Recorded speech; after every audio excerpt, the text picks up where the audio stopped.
Good evening, everyone. I'm Seth here at the Visual Arts Academy and Studio, and this is our VAAS live session. We're so excited that you're joining us this evening.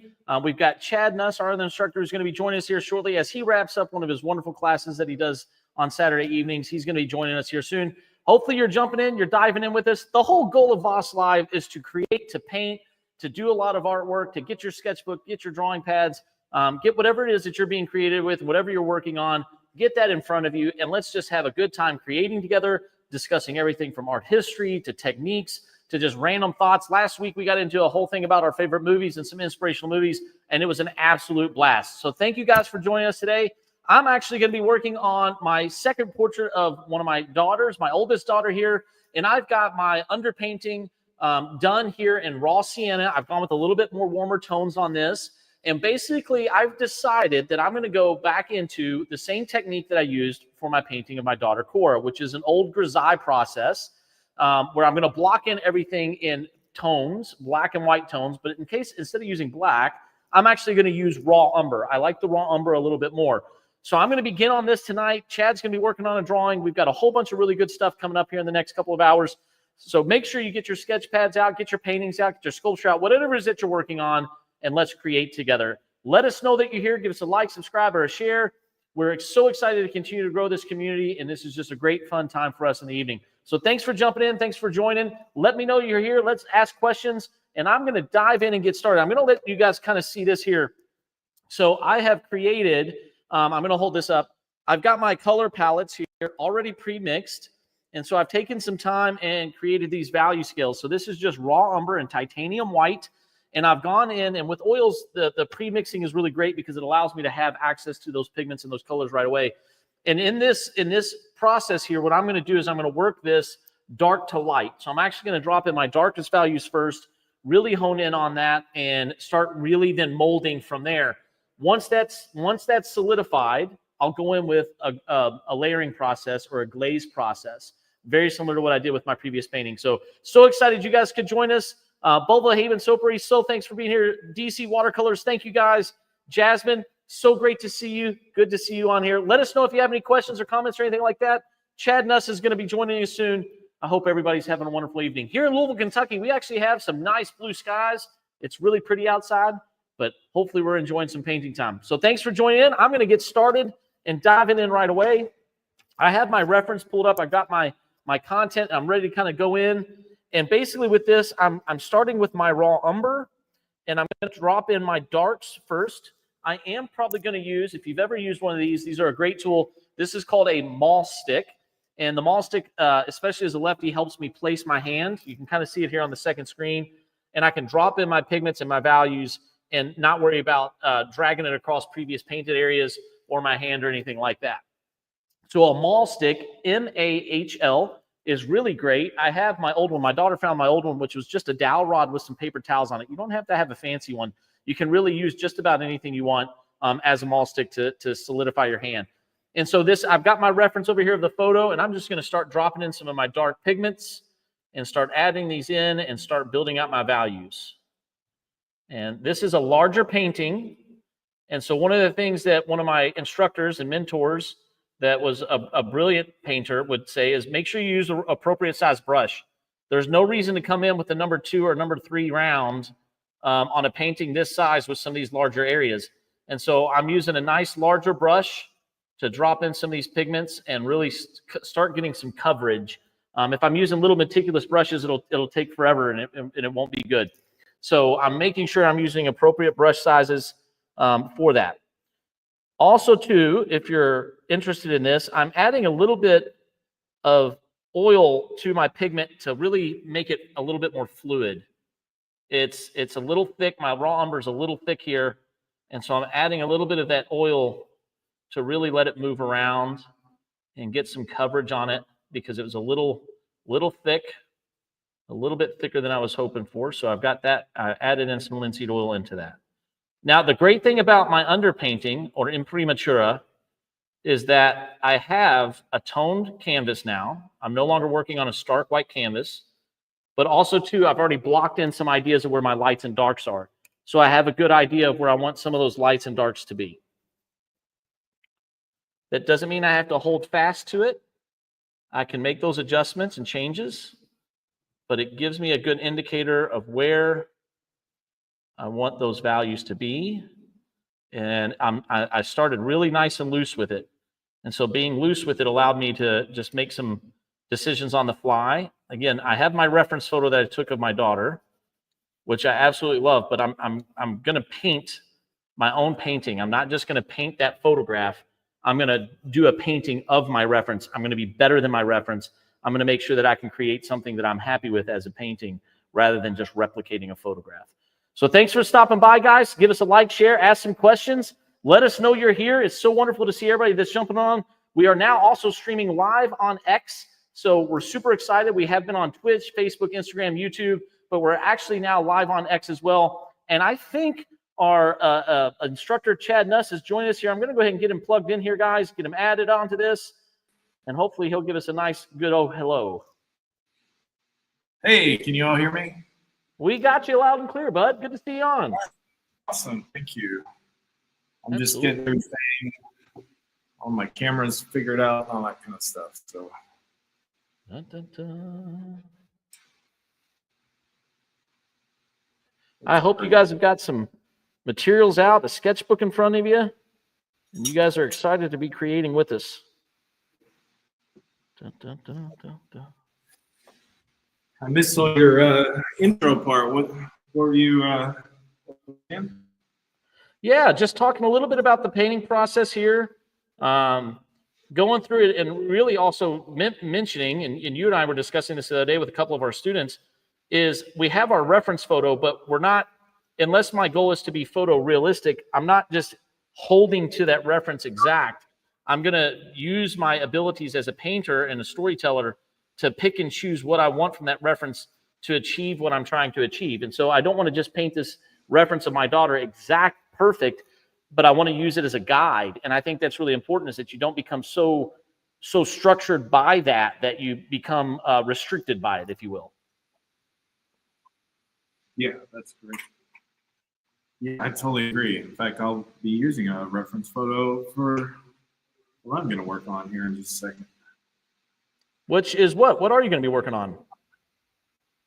So I'm back at my large landscape, and sorry, I'm a little distracted. I'm trying to find the pencil I need.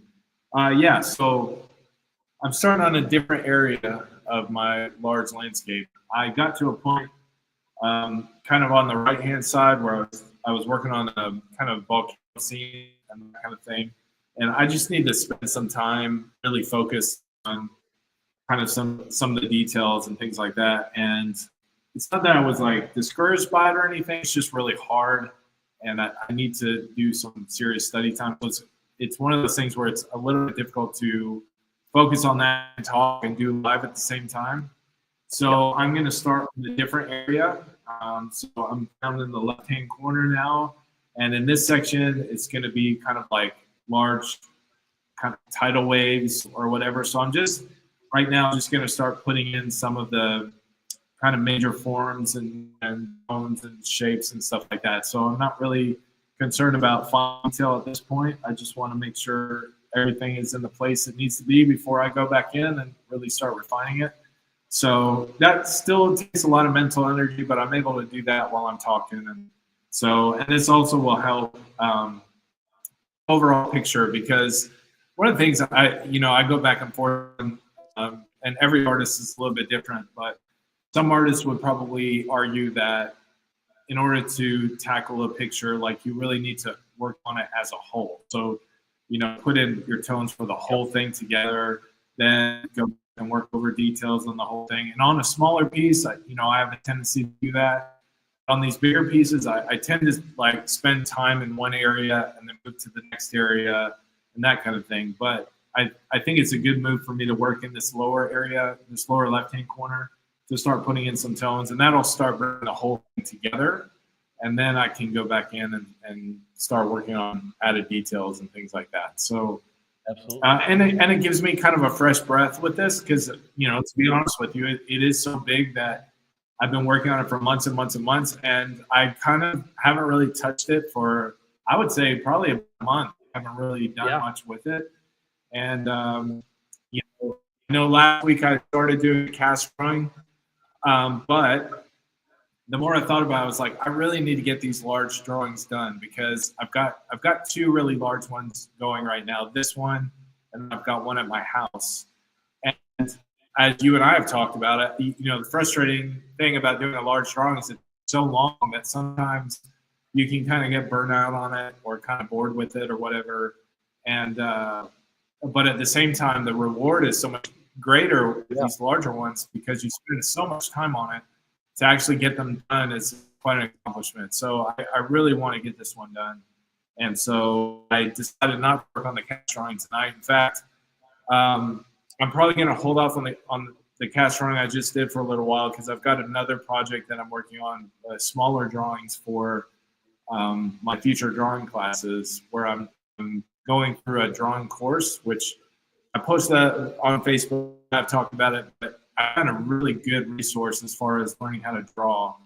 And it's the old school style of learning where you're drawing from casts and from master copies and things like that. So I'm working I'm working through the book and then going to take some from that in my own style. So right now I wanted to shift my focus back to this large one and then to those drawings and hold off on this cast drawing for a little bit and then get back to that eventually. But so that was a long answer to say that I'm get this escape drawing for now. So it's funny, if you saw the promo for the live today on social media, it was, so the long answer is, because you and I tend to do that. We always make that long answer, right? We always give that long-winded go of it.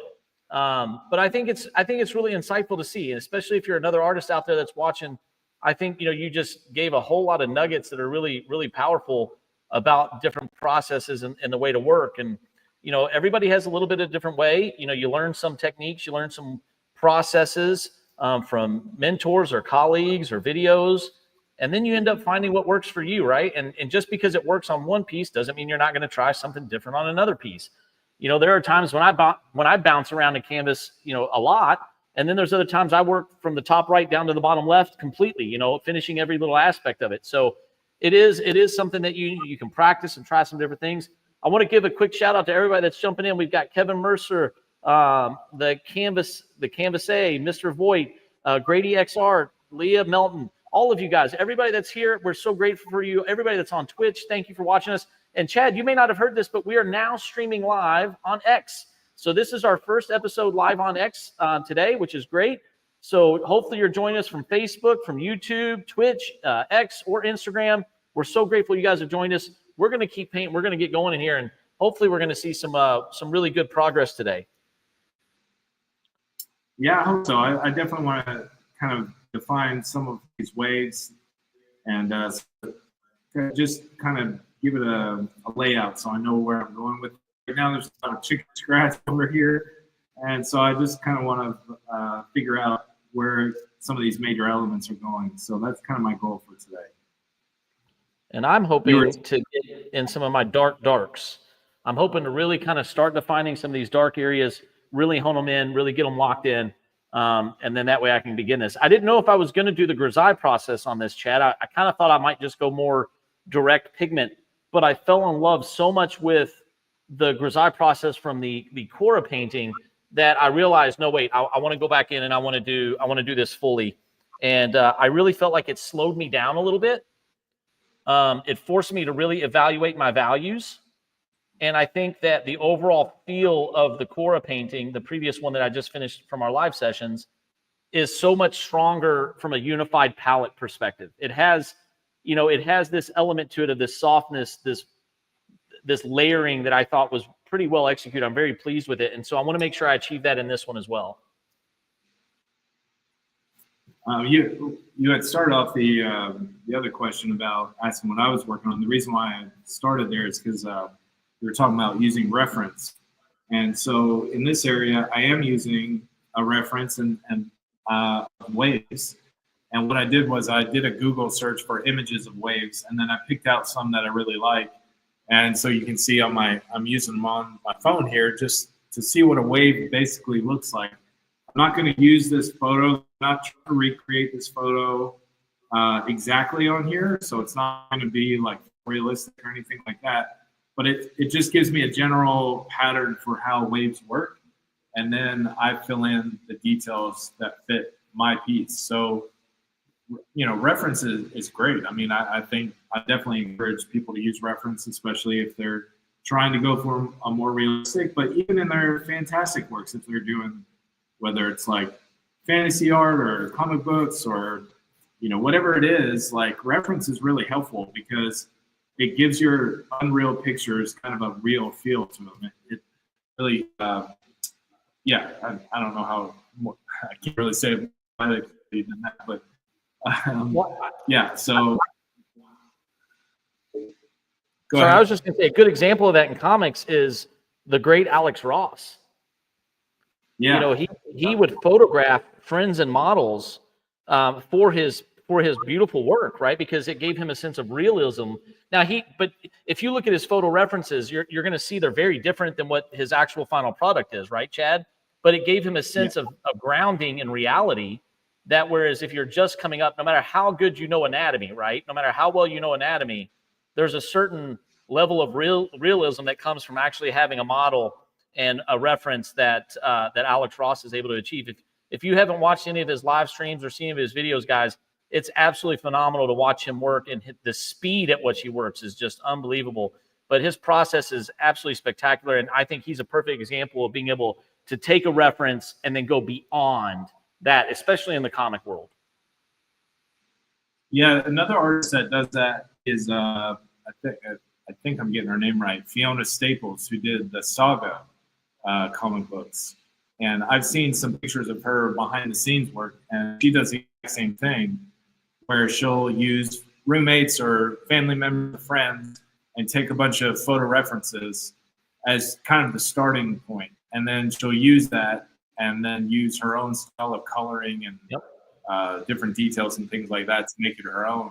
And it gives her books like a real sense of realism. Like, yes, there's sci-fi, futuristic and all that, but when you look at them, like they're very believable. The figures have realism about them that's really striking because it's, you know, it's just beautiful art the way she's doing it. Even her landscapes, like when you look closely at them, they're kind of simple, but because they're based so much in realistic sources, like they just have a feel to them that even though you know it's fantasy, it feels like it's a real place that you could go visit. Grounded. Yep. Yeah, exactly. Yeah. One of my current favorite painters right now who does a lot of nostalgia work, and I've actually mentioned him a few times on this on the live stream, is a gentleman named Will Rocheford. And he actually invests a massive amount of time staging his photography for his reference photos, right? And he'll rent out movie theaters, he'll rent out old cars and use different props, and he'll stage his photography. But what I love is he's not held to it, right? He doesn't feel crippled by it. He's not handcuffed by it. And I think that's the beauty, is you as the artist get to make the decisions of what you want to use and what you don't want to use. And I think that's the trick, right? Is being able to pick between those elements that you want and then the elements that aren't working. And also, I think this is a skill, and I was literally just talking to one of our students, Brendan, about this, is knowing when and where to let go, right? Like, you know what, that is something that's not reading well in my painting. Yes, it may read well on the photograph, but it's not reading well in my painting, and I need to move on from that. I need to shift from that. I need to make an adjustment. You know, we always talk about like be better than your reference, but it's even more than that, right? You gotta go beyond your reference.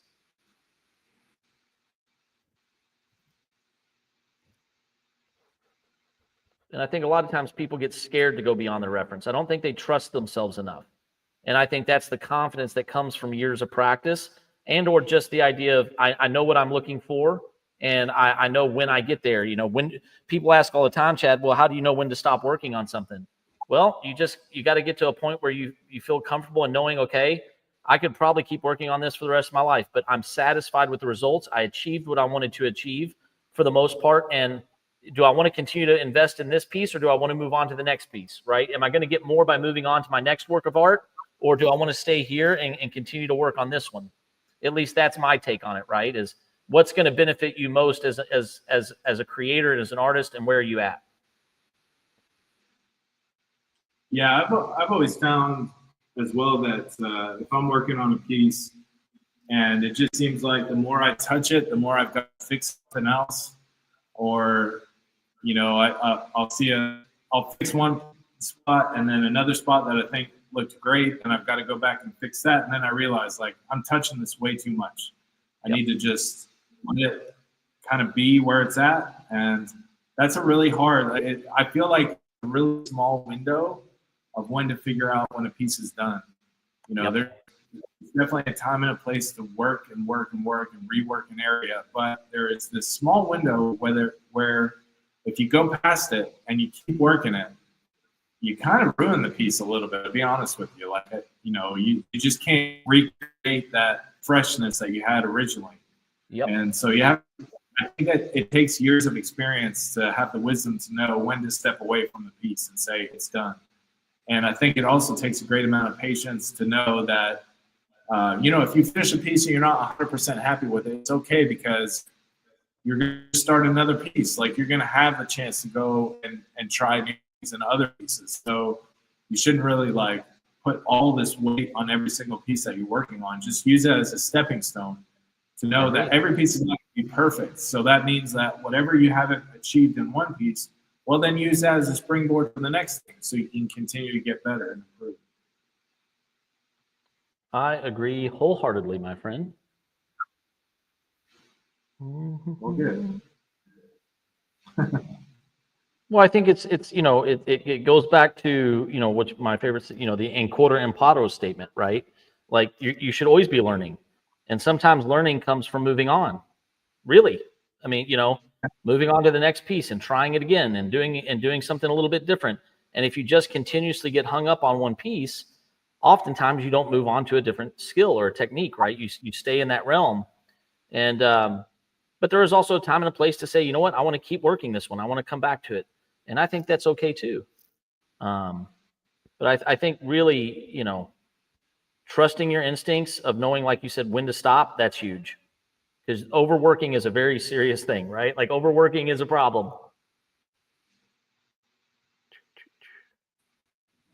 And if you're watching, I'm staying nice and loose. You'll notice, if you guys can see, I'm staying pretty high up on my brush. I'm not choking up on my brush yet. I'm not way up here on my details. I've got my hand. These are nice long stem brushes. I'm staying nice and loose with it. And I know it's kind of hard to see on some of the camera angles. I'm going to lower this down maybe here a little bit so you guys can see where I'm working. And I'm dropping in my really dark values here. I'm going to lower this down, see if I can get this as a better angle for you guys. It's going slow but steady. It's because I'm left-handed. I'm trying to do it right-handed. Bear with me here, and I'll get this down. Whoa, as I almost knock it over. We've had another phenomenal week of classes. It's been exceptional here at the Visual Arts Academy and Studio. We hope you guys are doing great and enjoying a beautiful Saturday here. It's been wonderful for us. We are so excited and honored and blessed that we get to teach many, many wonderful artists of all ages. And so hopefully you're creating with us right now, or maybe you should just grab a little piece of paper and a pencil or a pen and start drawing with us. Let us know you're here. Ask some questions. Oh, I love what Grady Art says. Absolutely. Grady X Art says sometimes less is more. Yes, I would agree entirely. Sometimes less is more, right?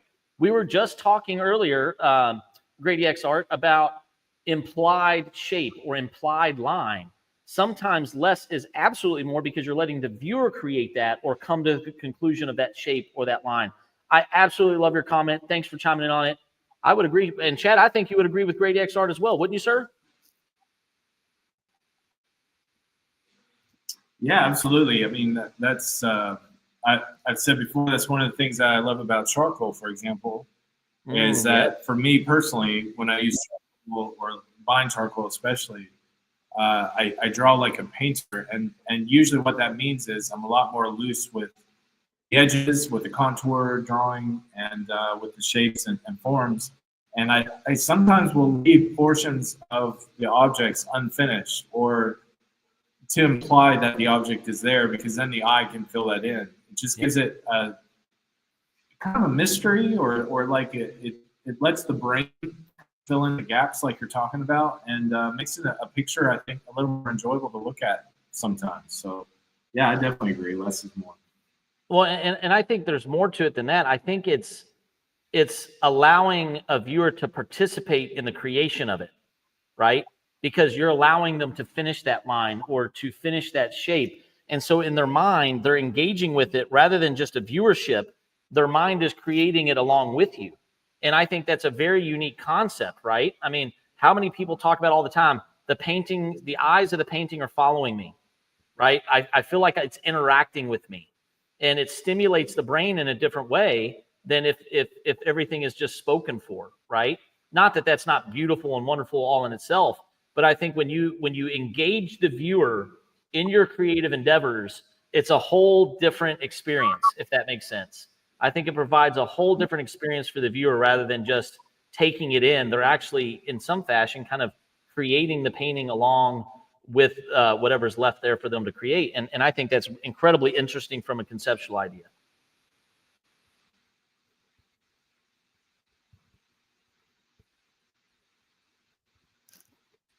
Mm-hmm. Let's see if we got any questions over here. Oh, Mrs. Fashions, thanks for joining. We appreciate you. Thanks for everybody here. Well, we've got another comment. Let me see what this one is here, Chad. Oh, VFX time. Look at these guys bragging about their cool-looking beards. Ah! Oh, VFX time. Great to see you. We're bragging about the cool-looking beards. Oh, boy. I mean, mine is pretty cool looking, I will say. So VFX time. I'm not making this up. Chad, you can hold me accountable if I'm making anything up here. VFX time. We have literally not stopped talking about Chad having to get his wizard hat, and how from this point forward, because of you, he is now going to be known as the humble wizard. And so he is forever the humble wizard. And I think it's absolutely brilliant, VFX time. I was waiting all week, hoping that you would join to say thank you for giving us Chad's new nickname of the humble wizard. And we're so excited for it. Chad the Humble. Exactly. That's right. VFX time. Chad the Humble. I love it. Chad, I'm going to get shirts made for us. I can't wait. Yeah. I am the humble wizard. My name is Chad.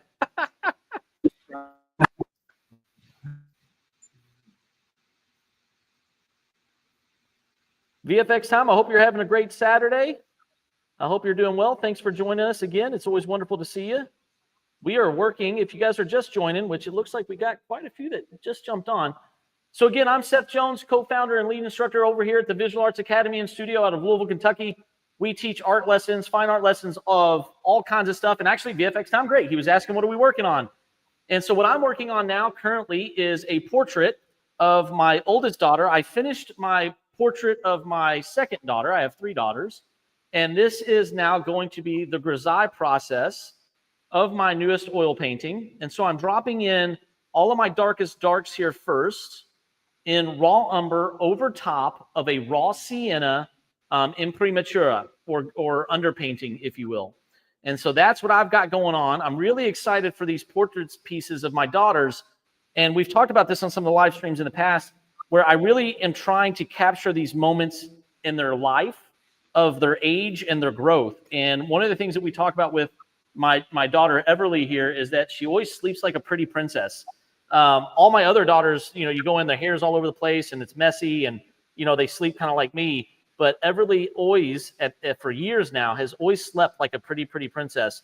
And I was able to capture this beautiful picture of her, and with these really nice soft colors. And after I looked at it, like when I snuck out of the room and I looked at it and was getting teary-eyed about how big she's getting and everything, I realized that, oh man, this is a painting that I want to use as a launching point for one of my paintings. And so I've sat on this picture now, probably, Chad, for well over a year now.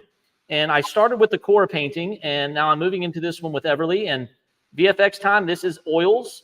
And I'm doing the grisaille method, where I'm doing everything in black and white, but instead of black, I'm using raw umber. So that's what I've got working on. And well, thank you. He says it looks amazing. See, notice, Chad, he doesn't give you compliments like, or the VFX Time doesn't give you compliments like that. I get all the nice ones. Now, they did ask, what is Chad doing? So they'll probably give you some kind of compliments, but that's okay. You're the humble wizard. I'm the really great artist. I'm just kidding. I'm just kidding. What are you working on, Chad? What do you got going on? All right, so I'll zoom out a little bit so you can see the whole thing. But what I'm doing is I call this an apocalyptic landscape. About I'd say about 5-6 feet wide, 4 foot, 3 foot tall, and basically it's kind of a picture of the end of the world. That's why I call it a apocalyptic type landscape picture. Right down in the bottom corner, working on there's like a tidal wave area here. So that's where I'm at, and I'm using both graphite and charcoal. And this pencil right now, I'm using a 4H just to put in my initial tones here where the wave. So that's what I'm working on.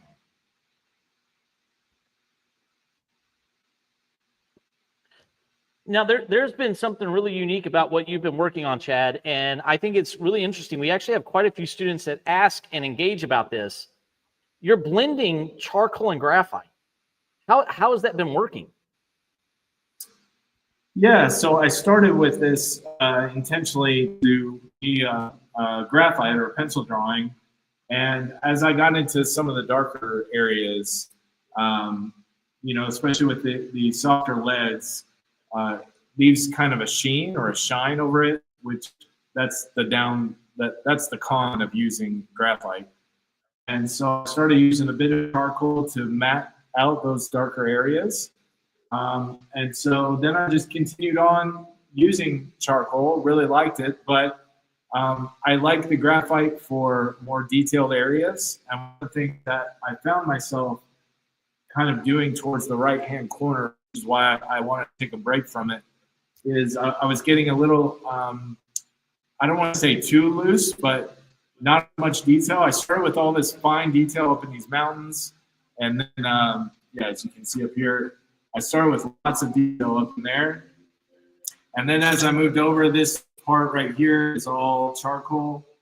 And there's a lot of detail in those rocks, but then as I got down here, there's some silhouetted areas, which, you know, there's still a lot of detail in there, but there's just something about a pencil that you can really get into some nice detail work. And certainly I could use a charcoal pencil, but charcoal is a little bit more difficult to get lighter tones with the charcoal pencil. So I'm just kind of going back and forth between graphite and charcoal right now. So yes, this area over here, I want to be as detailed as the first part, as the mountains. So that's why I'm going to use pencil for a little bit while I fill in some of these details. So yeah, that's how that works. And charcoal and pencil don't typically play well together as far as mixing it together. It's almost like the way I describe it, it's kind of like making a vinaigrette. If you've ever tried to make dressing, you're basically taking vinegar and oil and trying to mix them together. And the only way you can do that is if you put it in a blender and slowly, very, very slowly add the oil, and then it'll emulsify together and become a dressing. And if you don't do that, or if you let the dressing sit there for a while, you'll notice the oil and the vinegar separate. That's kind of the feel of charcoal and graphite. If you're drawing with with graphite, and then you try to draw over it with charcoal, it typically doesn't stick very well. It doesn't draw very well on top of it. And when you go to smudge it, sometimes it'll just smudge right off because the graphite's there. It has nothing really to cling to because the paper is already covered with graphite. So you have to be really, you kind of have to use both. You put a little pencil, you rub that in, a little charcoal, you rub that in. It's basically like emulsifying two different mediums together. And it can work. I mean, you can get some really nice effects with it. So it's just a matter of trial and error, a little bit of experience, and you can figure out how to do it. So yeah, so that's kind of how my process is so far. If you guys didn't expect to learn a little bit about how to make a vinaigrette on a fine art live stream, Well, shame on you because you have no idea what is going to come out of the humble wizard's mouth. He's going to teach you guys all kinds of things, including how to cook and everything else you can't imagine. The humble wizard is incredibly wise, and we're so grateful to have him. But VFX Time did go a little bit further, Chad. He says it's incredible. That kind of piece takes a long time to finish, right? Yes, yeah. So I've already been working on this for several months, partly because in the past I would only work it on Saturdays during our live stream. So I'd basically only be working on it 2 hours a week, just not enough, to really get it done quickly. But I'm in no real rush, so that doesn't really matter to me. But yeah, a piece like this will definitely take months and months and months to finish. And so part of the reason why I want to get back to it is because it sat here for I'd probably say about a month and a half, and I didn't really touch it, but I do get it done. So I figured I'd get back to it and get some more done before working on some other projects.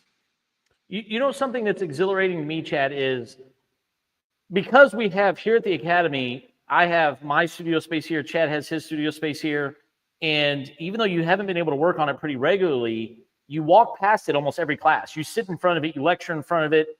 It's kind of right there behind you, And so do you find that it helps to be able to walk past and digest it and engage with it mentally, even if you're not actively doing work on it? Oh yeah, 100%. I mean, I'll sit there and stare at it for a while and just kind of look at different areas and think of, what do I need to change? What do I need to work on? What do I need to add? Those kind of things. So it is good to kind of meditate on a piece for a while before you finish it. Sometimes the opposite happens where you look too much and you're like, I can't look at this anymore. I've got to, work on some other stuff just so you can get a fresh vision of it. But yeah, it is nice to kind of look at it, think about it, just kind of dwell on it for a while. I've heard stories of artists where, some of them would come into the room, their painting would be there, and they would sit in front of it for hours before they even touched it. And I totally get that. You're looking at it, you think through, what do I need to do? How do I need to do it? Do I need to fix something? What's that going to look like? You just kind of meditate on it, you mull it over in your head over and over and over again. It's kind of like that. We make fun of the whole idea of being a wise wizard, but that's kind of how wisdom works. You take a life issue and you just kind of chew on it in your brain. You just look at it from different angles. You kind of think through it very slowly, and that's the same thing you're doing when you complete a piece, whether it's this big or it's smaller. You spend some time thinking through your process and what you're trying to do. And there's parts in this that are really challenging for me because I'm not really drawn a whole lot of volcanoes. I'm not drawn a lot of lava. I've not drawn a lot of waves. I'm not done a lot of stuff, which is partly why I wanted to do it.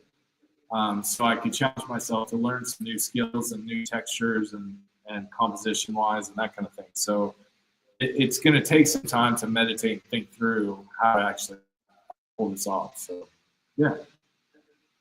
Well, and if this is your first time watching us, we're so grateful that you've joined us. But the whole goal is to get you guys engaged, to ask questions. Ask us questions about what we're working on. VFX Time and Mrs. Fashions, and we've got all kinds of people that have been doing great EX art. Thank you guys for all of your wonderful comments, all your wonderful questions. We hope you're creating along with us, but the goal is to just talk art. So if you've ever wondered about something, not saying that the wise wizard over here and I myself, just the lowly painter that I am, could give you any kind of wonderful insight or not, but we will do our best. We love discussing everything from techniques to art history to what you're working on. We'd love to know what you've got going on. Share with us and tell us what you've been creating lately. We had a couple of individuals a few times back that were telling us about some of the stuff that was just mind-blowing me. They were doing, what was it? I think it was material art, Chad. It was like cloth and cotton and all these other kind of things. I think it's just absolutely brilliant to hear what everybody's working on. And boy, we've just opened up. VFX Time is just asking some of these great things. And I tell you what, man, wise wizard, here we go. When did Chad get into art? How did he start creating? So I've worked on art since I was a kid. So I'll be turning 49 this year, and so I would say probably 40 years, but even with that 40 years, there were seasons of life where I didn't spend a lot of time working on art. But when I was a young kid, going through elementary school, high school, I went to college for art. And then after that, there was about 15 years where I worked on art on and off. I just, I had a busy life. I was doing some ministry stuff. I was in school getting a master's degree.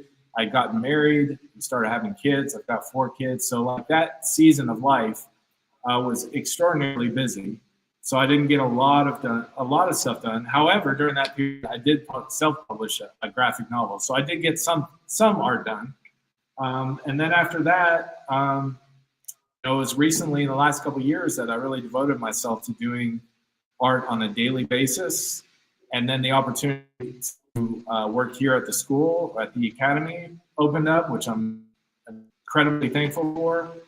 And so that's what I'm doing now. So as far as how did I start? I started when I was a kid, just drawing, usually drawing, characters. I bought the book, How to Draw Comics the Marvel Way.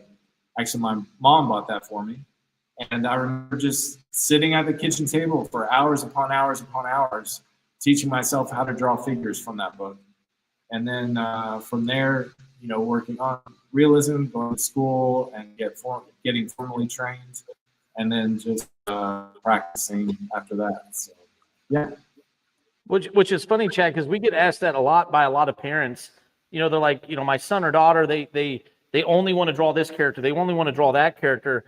And, I always tell them, like, at a certain age, that's great. Let them draw what motivates them and excites them. But, when we're in our classes, we try to get them to push themselves a little bit further, right? Yeah, okay, you love this or you love that. Like I did a lot of Dragon Ball Z characters way back in the day and a lot of Spawn and a lot of, other things, right? Where, I was motivated by these other artists. You and I recently, we talked a lot about, I was very motivated by Daredevil's run, David Mack's Daredevil run, like all these other creators, and you mimic that and you absorb it. And it's David Mack. Yeah. You mean by my best friend David Mack? Yeah, I remember that. You know what? I don't want to talk to you anymore. We're just cutting the live stream because I don't want to talk to you anymore. I still can't believe you never told me this. I still can't believe you never told. I'm never gonna. No, I'm kidding. I'm joking. Of course, it's not that big of a deal. But it is absolutely wonderful that you got to be with such a monumental creator who has such a unique skill, such a unique talent. We actually have a lot of his books in our library here at the Academy. It's such a joy to be able to see his work. I pull them out as references and use them as examples for a lot of my mixed media classes. I use it for a lot of my comic and cartoonist class and students who want to do things a little bit different because a lot of his work is very unique. And I was absolutely blown away by it, by the kabuki and just some other things. And it's exciting and it's wonderful to know that you had got to get an experience with such a wonderful creator. And yes, VFX time, Chad is not so humble at times. He is not always a humble wizard. I'm kidding. He is always very much a humble wizard, which is why it's so fitting. He just likes to rub it in my face. He just likes me to know that he has some wonderful experiences that I'll never get to have. Part of my job and my job description is to give Seth a hard time. So I don't think it's actually written in there, but somehow it's manifested that is part of it. Oh yes, I had Caitlin put it in there. Of course she did. If you don't know, Caitlin is my wife, who apparently snuck this in there. But if nothing else, it makes for a fun environment here at the Academy. And we want to have fun. I still to this day hold to art should be fun. Now, like misery produces great art, sadness produces great art. I'm not saying that, right? I don't want to downplay that emotion and tragedy produces some of the most exceptional art pieces, and all of that can motivate you and do all that, all of that together. But I want to create a positive, fun environment and create really wonderful experiences for people because art should be enjoyable in some fashion, right? Sometimes it's not, but we want it to be enjoyable, especially for the Academy. And VFX actually is asked, he goes, are you streaming from the Academy, Seth? Believe it or not, VFX time, Chad and I both are streaming from the Academy. I am on our first floor. So we have our first floor studio here. which is our drafting tables. We have a classroom of drafting tables right down that way. That's where a lot of our young artist courses take place, 6 to 10 years old. We also have right where I'm working, where my studio is out of, is our easel-based courses. So we have 2 arcs here of easels, as well as all of our supplies, our drying racks, our flat files, our 3-basin sink. But then out that door, VFX time, way over there, is our lounge and reception area. So we have 2 seating areas. One is a traditional library with vinyl records, a couple couches, a couple chairs, a whole bunch of our reference books, as we talked about, some of the reference books that we have, the art books that we have. And then we also have an arcade and a comics and cartooning section with a whole bunch of toys and collections, so that our environment where people can come and relax. But Chad is actually upstairs on our 2nd floor, which is where our full-time gallery is. We have about 3,200 square feet of a full-time gallery, as well as Chad's studio, which is what he teaches out of. So Chad really likes to make have his students feel as if he's in the studio with them and creating with them. Yeah, you can see him panning around here. I'll put it full screen, Chad, if you want. And then this is also where we have our life drawing sessions. So Thursday nights, 6 to 8 p.m., we have live models come in, clothed figure drawing, because we have students of all ages. And for 2 hours, you can drop in and just start drawing. It's a phenomenal experience. The space is amazing. And all the way down there, if you're looking past that, you will see that we're actually, well, we won't be able to see it, but eventually you'll see it. We're building out a 3rd classroom up there as well. We've added on an additional instructor, and we're building a third classroom. And you can see that's our student exhibition there of some of our student work. So yes, VFX time, thank you so much. He goes, man, that's amazing.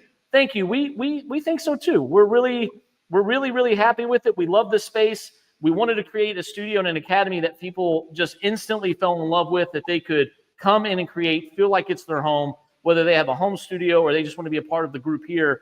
We're very grateful for it. So that's a wonderful question, VFX time. We really appreciate it.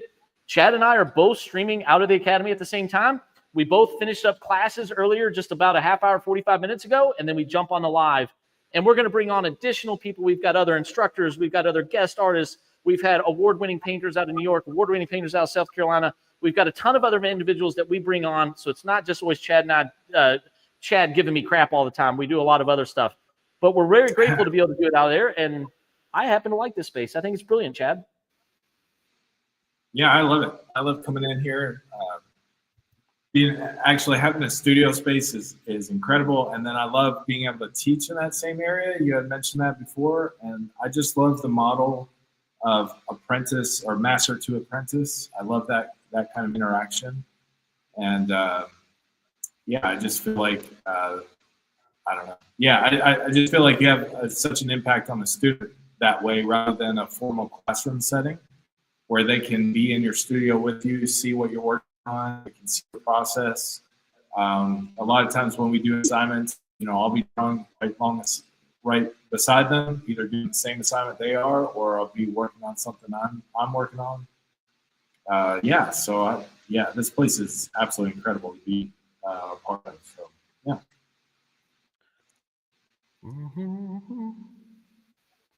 Let's see here. Let's see. It says VFX time would be amazing to see you guys more often. Oh, well, thanks, VFX time. As we continue to grow, we're growing and we're expanding. We're adding more students and more instructors. The hope is that, right now we do the live stream once a week. We also, do a lot of other things and events and things like that. But maybe at some point, maybe we will do more live streams in the future of VFX time, and that would be amazing. The goal is to continue to bring on other creators, other amazing artists, and get them excited and get them joining in too. But we're very appreciative that you join us almost every single time. It's absolutely wonderful. And you've coined the phrase of Humble Wizard, and I am going to design a very cool shirt, and we've got to get Chad a hat and a staff, and he will make sure that we dedicate that episode to you, VFX time, because the Humble Wizard is real. The Humble Wizard exists.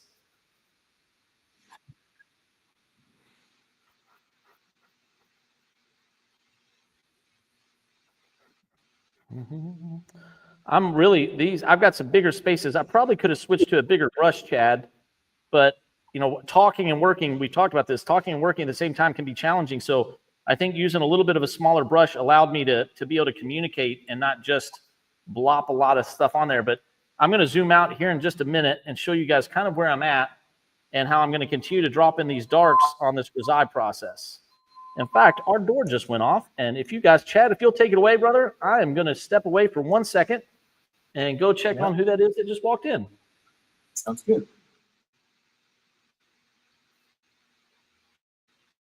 VFX Time says something like a shape of a wizard hat and a beard, a brush, as a staff. Yeah, that would be amazing. I actually have in my Amazon cart Gandalf's full suit and hat. So yeah, I'm saving up a little bit of money to get that and the staff as well. So as I get that, I will definitely be wearing that for one of these live streams. And we also talked about doing for our figure drawing, me being the model as Gandalf. So I'm definitely looking forward to that for sure. And then I'm also looking forward to Halloween because I want to wear that as a costume with my kids or wherever we go. So yeah, so right now, as far as my process, I am just putting in some general tones. So I'm using, like I said before, a 4H, which if you know anything about pencil, or if you don't know anything about pencil, H leads are very hard, which means you don't get a lot on the paper. It takes a lot of pressure to leave the graphite on the paper, so they tend to be very lighter tones. The lead is very hard, which is why you have the H, and that means it's really compressed. And so in order to get it onto the paper, you either have to press a lot or put a lot of layers on. But even with pressing and putting lots of layers, you can only get it so dark, which is why then they have HB, which is like a middle tone, almost like a number 2 pencil, and then Bs, which the leads are very soft and you can get some really nice, rich tones. So I'm working very light, just putting in some kind of blocks of tone and some little details here and there, but nothing major. I just want to kind of make sure I'm putting waves. That's what I'm doing right now. It's kind of a wave scene. Just want to put the waves where, yeah, just place them on, and then I'll go in with more kind of exact detail. I don't know if you can barely see it here. There's a kind of a major wave right here, and there's one right here, and then there's some choppy water. We're going to put another wave kind of back here, and then behind it is cliffs that are coming from the mountains above. So that's a cliff scene, a waterfall, and then a lot of this is going to be in very, very dark tones because the light source is way above the mountains coming over the ledge. So that a lot of this will be in shadow. So I'll lose some of the detail, but I want it to be like flat. I want it to have some depth. So it says everything looks like a storm. Yes. So kind of the theme of this whole piece is, as I said before, I call it an apocalyptic landscape because it's a picture kind of end of the world type stuff. So what this is inspired by, there's an artist named John Martin from, I believe he's from the 19th century, in the 1800s. And I went to an art museum, I think in Cincinnati or somewhere, I can't remember, maybe St. Louis. And I walked into 18th century, 19th century area. And, typically in that time period, you get a lot of like still lifes or formal portraits or just kind of a lot of, I don't want to say typical in a bad way, but just you kind of know what you're getting. You get some landscapes and things like that. But anyways, in the corner of this room, I saw this painting and it looked like a sci-fi painting that would have been produced today. And when I got closer and looked at it, it was just fascinating. And it was called Sadak in Search of the Waters of Oblivion. I mean, if that title in and of itself should tell you something about the piece. But I was fascinated with it. I went back, I toured the rest of the museum, and I went back to that piece and just stared at it because it was so majestic. Like it was this huge landscape, this big mountain range, and in the front there was this character who was Sadak, and he was climbing out of this darkness on this ledge, and around him were these waters. And I think the story about the painting goes that some sultan or king had hired Sadak to go find these waters and bring them back to him. So it was just this beautiful landscape, amazing, majestic picture. Well, I looked up John Martin, and a lot of his paintings were kind of like these apocalyptic or biblical end of the world type paintings that were just gorgeous. And so I just wanted to challenge myself to do something in that same vein, like not necessarily copying one of his paintings, but doing a drawing with that same theme. And so kind of what I'm trying to do here, once I get more of it done, you'll see that there's going to be a tiny figure kind of down low in the middle, just surrounded by what looks like a storm. Yeah, so in the middle, there's a lightning bolt's coming down. One of the mountains is getting electrocuted. Off to the right, you have meteors coming down. You've got volcanoes exploding. And then down here in the corner, you've got this tsunami coming over towards them. You've got the mountain is kind of disintegrating and falling apart. And he's standing right in the middle of it, surrounded by all of this kind of death and destruction. But up in the upper left-hand corner, the sun is peering through the clouds, and there'll be a beam of light that cuts across the whole entire picture and highlights the figure down in the middle bottom. And you'll see him silhouetted against some kind of a rocky background. And what I wanted to represent is here is a person in the midst of a world of chaos that's falling apart, kind of the end of the world. But in the midst of all that, there's still hope. And so he's looking up at this beam of light to the sun, see that beyond the mountain range, beyond what looks like all this chaos, there is a place of goodness and peace. And so part of the theme is that of this is like, me personally, I'm a person of faith. I am a Christian, so there are some Christian themes in that, but primarily what I'm trying to express is that feeling of uncertainty in the world, that that the world is like falling apart. I think a lot of people feel that right now in our culture, like just a sense of so much chaos and darkness. But regardless of your beliefs or religion, it's not so much pushing that, but just to say like, hey, there is hope in the midst of that. There's still goodness in the midst of the storm. And so that's kind of being inspired by John Martin. Kind of inspired by theology and philosophy, and then just a reflection on our culture as well, just all coming together in peace. So as one day someone will go to a museum to the 21st century, we'll see a piece of art from Chad. Oh, I appreciate the sentiment. I love that. That would be absolutely incredible and amazing.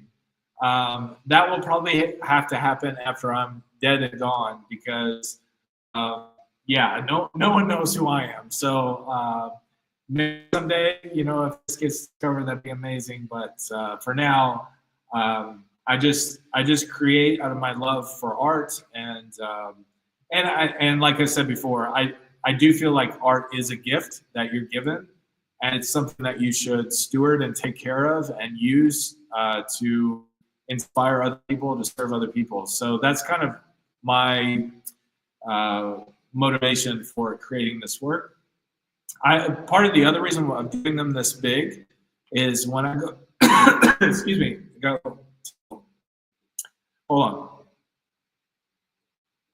So I go into a museum and you see these paintings, and they're like huge paintings, like 6, 7, 8, 9, 10 feet big. There's something about that I love, to stand in front of this massive art. And so that really inspired me. Sorry. Excuse me. Really inspired me to start trying to do some drawings and some artwork that big, because there is just something about standing in front of a piece that size. So that's kind of, and it's very impractical to draw this big, because this isn't something I can necessarily hang up in my room. And to frame something this size is really expensive as well. So I have no idea what I'm going to do with these once they're done. So hopefully someday they'll be put to use, or someone will buy them or put them somewhere. I don't know. But you said, they remember us when we die. At least art lives on. Yeah. So that is true. That is the beauty of art. It's in some ways a little bit immortal, I guess you could say. I mean, it goes on beyond us, and so if anyone ever wants to know about who I am as an artist, these will always be around. So there is something about that is great. You know, that's the thing I do love about it, is that you can pass on your vision on your own life. So says, yeah, we'll go to the VAAS Museum. The walls are big there. Yes. So Seth had mentioned that before about us doing rotating art shows. And that is definitely one of our goals, is to invite students and artists in the academy, but also artists outside of our academy to come and do art shows. And so someday, once I get this done, hopefully I'll have a show and be able to have people come look at it in person. So we do have some big walls here, and hope to put up some art on those walls. I don't think that's an if. I think it's just a matter of when, right? I mean, it's just a matter of when that's going to happen, because that's been a dream of ours since we first met, right? You know, I mean, Seth came back. Don't tell me what VFX time. What am I missing out here? Don't worry.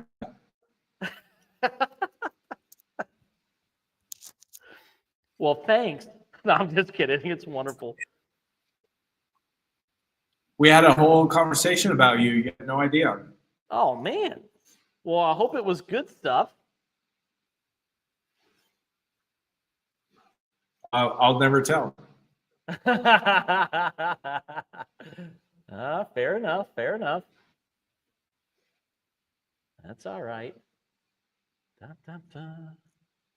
That was absolutely wonderful. It's always great when people come in and you just hear about all the wonderful experiences, Chad, how happy everybody is with their classes or their parent or their kid. It just makes everything that we're doing here just come to life. And we're just so fortunate for every single participant, every single student. It's getting to share our passion, our love, and it's just phenomenal.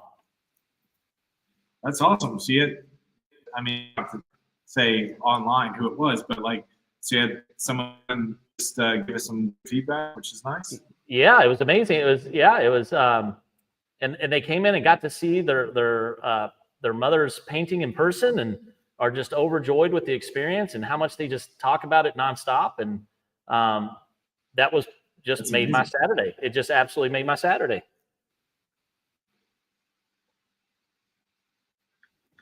They must have took my class.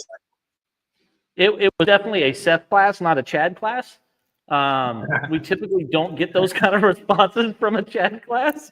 Oh, how dare you? How dare you? You know what? We talked a little bit. I mentioned about your mom wanting to take a drawing class, and I secretly want her to take my class just so I can rag on you when you're not there.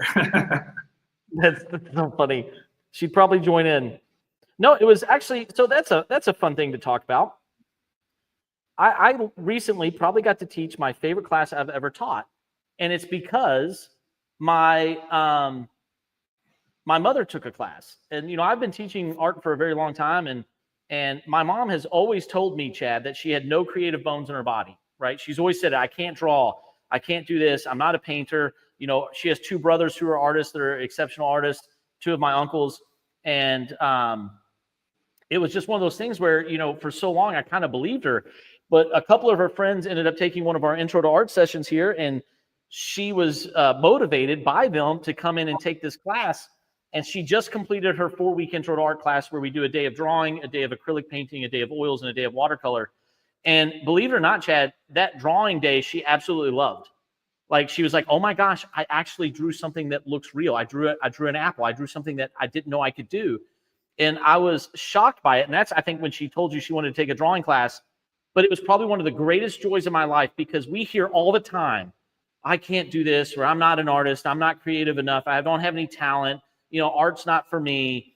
And, one of the things that you and I are very passionate about, and Thomas and Zach and Michelle and everybody that's involved here, and Sarah and Layla and my wife, Caitlin, art is for everybody in different capacities, right? And so for my mom to take one of our classes out of this academy and be so excited and motivated that she now wants to take a full 8-week course, that's the greatest success I've ever had as an art teacher. And I mean that truly, right? Somebody that you care about that much has found a passion that they didn't know they have, or they've said for so many years that they couldn't do it. It's amazing to me, because I'm so ecstatic that we motivated her to do more. Yeah, that's amazing. I love that. VFX had another question. What made you teach specifically? Well, you want to kick that one off, bud? Sure, yeah. So he also asked, is it in the same or different areas? So I typically, well, I say typically, pretty much all my classes are upstairs and in my studio. And so I teach primarily drawing classes. So I do drawing 101, 201, and then any other thing beyond that. I also teach comics and cartooning class, character design. I teach figure drawing. I've taught how to draw from reference cast. And I've taught, what else did I teach? I feel like there's illustration. I'm doing an illustration 101 this time around. So yeah, so primarily all the drawing classes, not all of them, but I do primarily drawing classes. And Seth does both drawing and painting, but I'll let him share his classes that he teaches.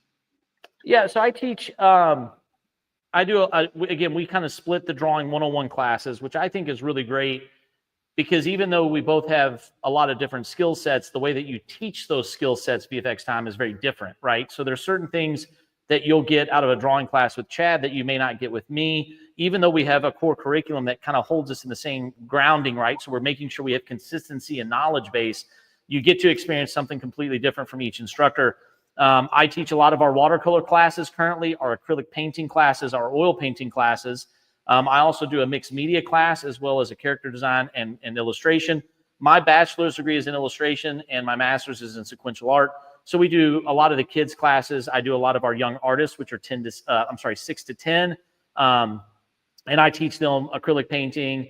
I teach them comics and cartooning. We do drawing, all that kind of fun stuff. And we've recently added a new additional instructor. Her name's Sarah Leffler, and she's going to be doing a lot of our color pencil classes, as well as some of our watercolor classes also. And we have a wonderful apprentice who's assisting in all those areas, and she does a wonderful job in all the different mixed medias. But we're looking to expand. We're looking for other instructors who have a mastery and a passion to teach. You know, that's one of the things is a lot of artists are brilliantly talented artists, but we want people who want to share that passion and share that knowledge. Because when you instill a desire to learn and to create, it's a lifelong thing. I believe that, right, Chad? Because no matter what kind of physical level you are, at some point sports leave you, right? At some point your physical being can't do some of the same things you used to do. And I'm saying that from an artist who's or from an athlete who's aged, but art is something you can do at all different stages of life. And I want to make sure that we as a team instill that idea that this is something that you can do at every stage of life, and you can do it for a very long time and get a lot of joy from it. And so we're always looking for those individuals to come on board and to be a part of this community and to have that passion and the mastery of skills to do those classes. We're adding on, for instance, this summer VFX time, Chad's going to do a wonderful workshop for 4 weeks called Drawing Without Lines. He's going to be doing a wonderful charcoal class. We've got a workshop for watercolor coming up on pre-stretching your watercolor papers. And we're also developing a color theory course.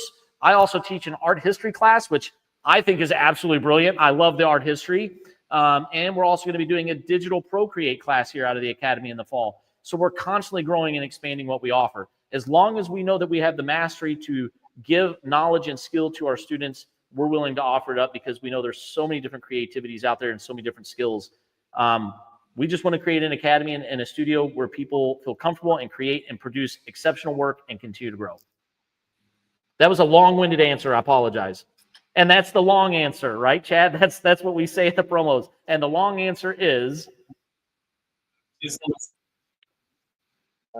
We're used to giving a long answer, that's for sure. That is true. Thanks for all the questions, VFX time. Another great one. Thank you. And thank you to everybody that's joining over here on Instagram. Really excited to see all you guys jumping on and joining over there, as well as YouTube. Thanks for jumping on the YouTube platform. We really appreciate it. And I mentioned it, today is our first day streaming live on X, formerly known as Twitter. Super excited for all of you guys that are joining us there on X. What a wonderful platform for you guys to kind of watch and join us live here. Really, really exciting. Oh, thanks, VFX Time. You are just a plethora of kindness. Thank you so much. It's wonderful to have that positivity.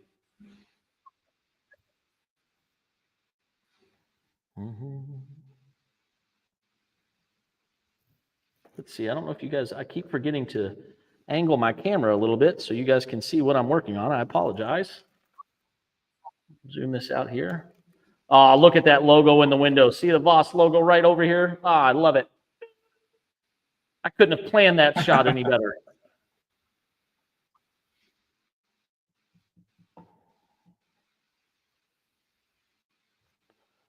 And so as I'm dropping in these grayscale values, I'm still being pretty loose, Chad. I'm still holding my brush towards the end, being somewhat painterly, nice and loose, but I am picking my values, trying to be a little bit accurate with these values, because this is going to dictate a lot of my glazes and a lot of my pigments, my chroma, as I layer this in.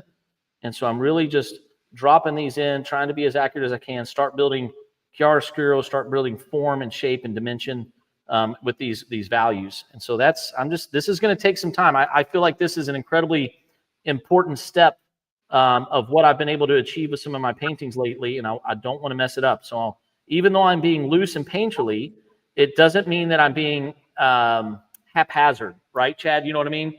I'm not just haphazardly or randomly placing things. I'm being loose while still being precise at the same time.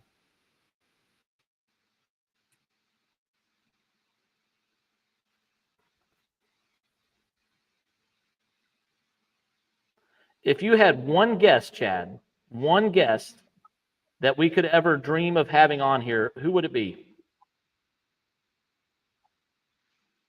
Oh man, that's a good question. I'll have to think about that. Let's change that. Somebody that's living. Somebody that's living. It can't be. It can't be like, you know. Yeah, I was just gonna ask you. I was just gonna ask you that question, whether that had to be alive. One guest. Let me think about that for a second. Do you have any off the top of your head that you're thinking of? I mean, I have like a long list, right? I mean, like I have this huge list of who I'd love to bring on board. Golly, I don't know. I mean, I've got the problem is I feel like there's so many creative outlets that I absolutely love. Like, you know, I'd love to pick the brain of Denny Villanueva. You know, I mean, like if I could ever, you know what I mean? Like it would be amazing. You know, to pick his brain about how he pulls into all the creativity of story and plot and visual in his movies would be amazing.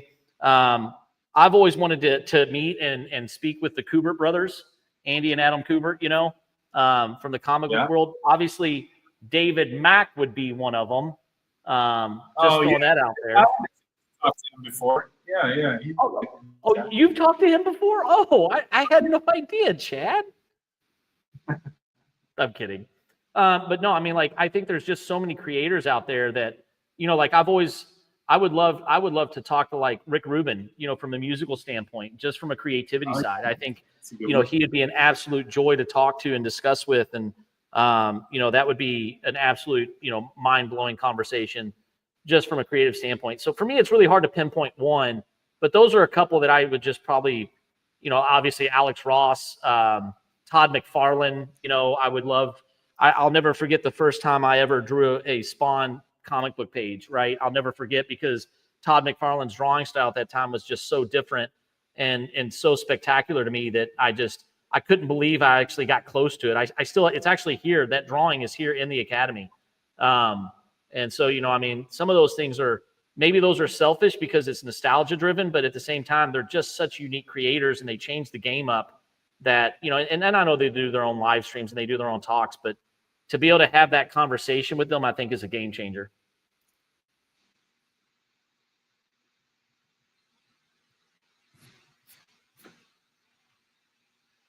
Yeah, my mind did that thing where if we had been talking about something else, I would totally give you an answer, and then you put me on the spot, and now my mind is blank. I can't think of it. Who would I? You know what? So there's a couple of local, let me go back. I would love to see, oh gosh, Fujimura. I don't know how to say his name. Chad, do you know how to say his name?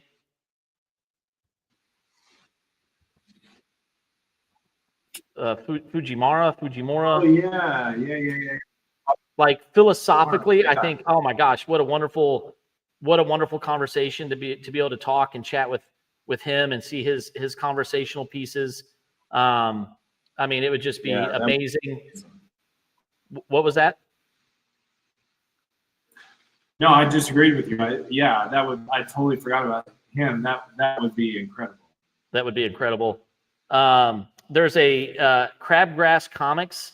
I believe the gentleman Tahib, I'm so bad at names. Everybody, I apologize. Tahib.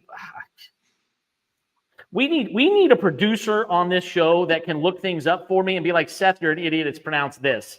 I mean, I am so bad at it. I apologize, everyone. But I believe is out. He's local. He's not too far from us. And I love his comic, Crabgrass Comics. If you haven't picked it up or saw it, it's just absolutely brilliant. You can find it online. You can find it on Instagram and pretty much any of those areas. But I wish I could. Tahid Bondia, and he's just absolutely brilliant. Look it up. If you don't follow it, go give it a follow, give it a like, a share, whatever. But it's brilliant, and he used to be right out of here in the Kentucky market. I don't know if he still is or not, but I would love to be able to chat with him and pick his brain on how he tells stories, because they're incredibly well executed. They're just phenomenal. So I guess that's the long answer to, I have a whole bunch, and I think we're going to get there, Chad. I think we're going to surprise a lot of people and hopefully get a lot of brilliant guest artists in here someday, and just really keep talking art and just being creative and sharing this community with a lot of different people, both locally and afar. And it's great.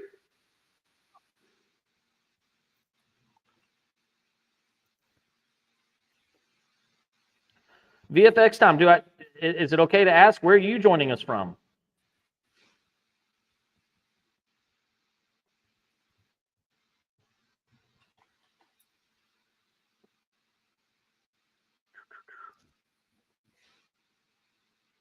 We've had people join us. Let's see, Chad. We've had some from Japan. We've got some of our neighbors to the north. We've had some Canadians for sure.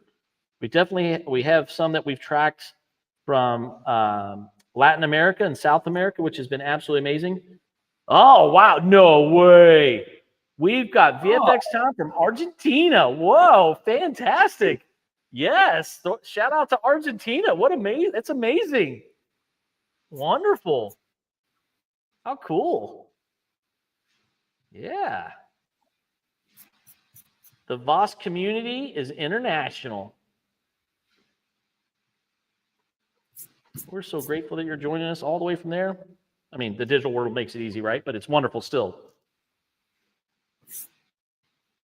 How about that? Argentina. Fantastic. I got to step back. So this is one of the things you're going to hear me talk a lot about. Chad and I have both talked about this quite a bit.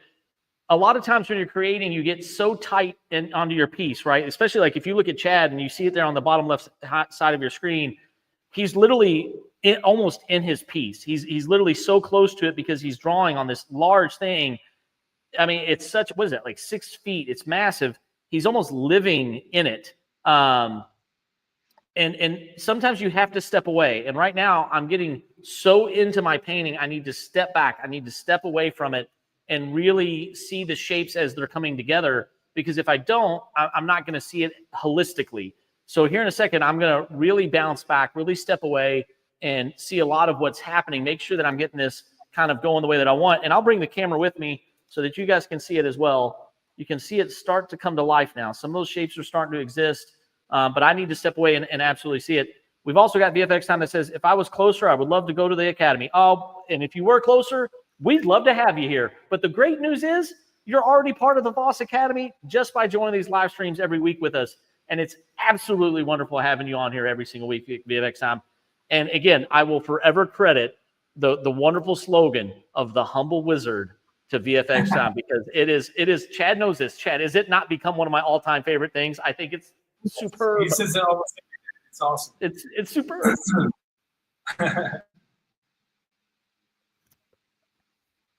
But yes, we wish you were closer to, but you're close with us now, and we're grateful for that. Oh, thank you. Look at this. Sending hugs, guys. You guys are great. It's awesome.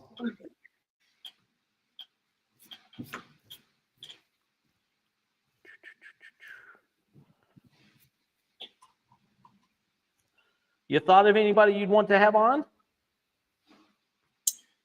I thought about like Jim Lee would be amazing. Oh, Jeremy Opeña, who I think is my favorite comic artist. I mean, Jim Lee has a special place in my heart for sure, but Jeremy Opeña, I think, is the best comic artist that I'll make the bold claim he's the best comic artist ever. Whoa. But Humble Wizard's going out there. Yeah. I mean, there's definitely some greats, but he's the most underrated comic artist. I could see that. Yeah. I could see that. I think underrated is a good kind of statement with that, for sure. Yeah.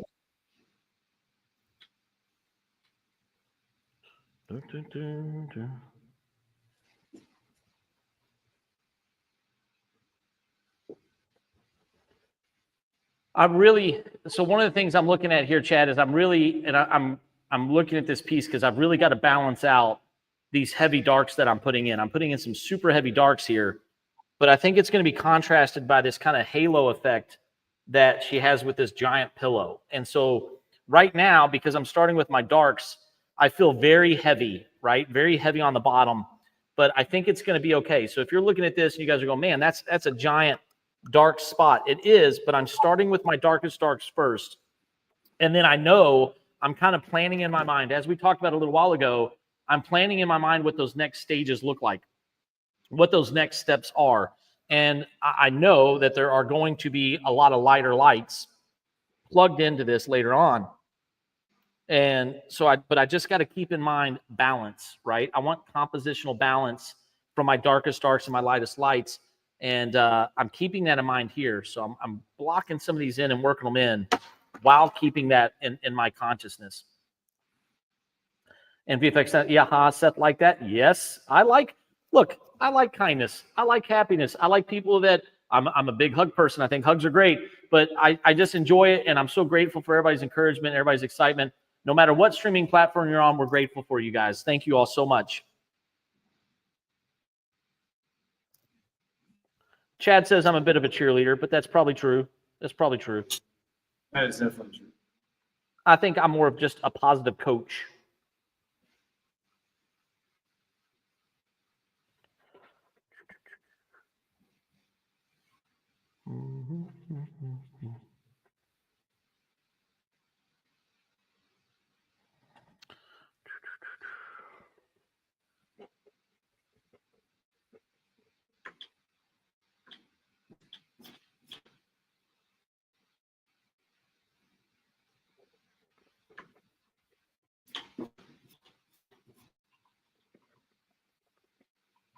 Well, I guess you guys can't see that. That light's coming straight in there. I'll change this up a little bit, maybe. We're getting some big reflections. We're very fortunate because both floors of the Academy have these nice, big, beautiful windows, which is really nice because we get a lot of nice natural light. But there are times when it's a little bit of a challenge, isn't it? Yeah, especially around this time when the sun starts going down. That's right. Let's see. We've got another comment here, Chad. I'm going to see if you can read those out. I'm going to try to drop these pigments in. Yeah, he says, do you guys still learn? And does it happen to you that you see something and learn from it, or someone having such a long career already? What's my saying, Chad? Do you remember my saying? Yeah, I was just going to say, like, you start with that because you're always talking about this. So, yeah, go for it. So the answer is yes, VFX time. Absolutely. I love the saying, and I'm horrible at language, so I do apologize. It's ancora imparo. Still, I am learning. And there's this whole, story behind it about how Michelangelo said it on his deathbed to his apprentice, because even in death, we are still learning. And even though he was called Il Divino, he was still learning. But for me, it's a constant reminder. I've done it ever since my first year of teaching when I was a lot younger, that I wanted to create an environment where still we are learning. No matter where you think you are, whatever level of mastery you're at, or whether you're a beginner, we are still going to learn. So ancora imparo. And somebody's going to say, we're going to get Italian on here sometime. And they're going to be like, boy, he is butchering it. And they will teach me how to properly say it. But yes, I think no matter where you're at, if you take the approach of, I can still learn, then you're going to continue to grow, and it keeps it fresh. It keeps it healthy. And you are continuously motivated. When you become stagnant or complacent, you don't have the same energy or the same growth. And so one of the greatest things that happens out of this academy is Chad and myself and Sarah and Thomas and everybody else that's involved. We are constantly learning from each other and from external sources, from our research and from the masters. And even like Chad talked earlier about one of these great resources that he's found, that's the old way of learning and the old way of like the studio, or the what is it called, Chad? The atelier style learning system. And so, yes, I think we always are learning. And whenever I'm motivated and I see other people, it just motivates me, and I try to find nuggets from them. I try to absorb it, because not only am I absorbing it for myself as an artist, and Chad, I think you would feel this same way. You're absorbing it so that you can regurgitate it back to your students so that they become even better, right? So that's the long answer, VFX time. But I think Chad and I both, and everybody else here, we are truly ancora imparo. Still, we are learning. We're constantly learning. And I love it that we all have a passion to continuously learn. Yeah, I mean, we just had that conversation earlier today, because both of us had classes going on, and I downstairs and passed by his class as Seth was teaching, and we were literally teaching the same class and the same material, and I could hear Seth teaching because I'm so loud. Well, yeah. But no, I was actually downstairs, and so I passed by the class as he was teaching on how to draw feet. And we're doing that next week. And as I've already started thinking about like how to approach that, and he was talking about like the different kinds of feet and why our feet are different now in modern age, and like how the feet moves and the bone structure and all of these things. And I approach it completely different, but I was like, I didn't even think about like how a foot moves and those kind of things. I think more in terms of like measuring and structure and form and shading, like what it looks like and that kind of thing. And so I told him, earlier today that, man, I learned something from that. Like I learned a different way to approach teaching that subject just from hearing him as, walking through. And so as a teacher, first you're learning from yourself. You go through and you do a course, and you think back and you're like, oh, I could have done this better. I missed this. You improved that way. But then you also learn from other teachers, listening to them instruct. And then you learn from the masters. You learn from, people that have gone before you. I'm constantly looking at older art and drawings and paintings and learning, how did they do a particular technique or get that texture or whatever. And so you're constantly learning, constantly improving. So yeah, for sure. And I think the other thing too is that's really helpful for students to hear, because sometimes they'll come in with an idealistic view of who you are, just to say, man, you've been drawing or painting for 20 plus years or however long, and they just think you've got it all figured out. But there have been so many times where we're sitting down doing a lesson and I'll draw something, it's just horrible. It just didn't come out the way I wanted it to. And it's good for them to see that, man, I struggle with drawing sometimes. I still struggle with, foreshortening or whatever. Like there's still things that are very difficult. And it's good because it encourages them to know that, you'll always be learning. You're always getting better.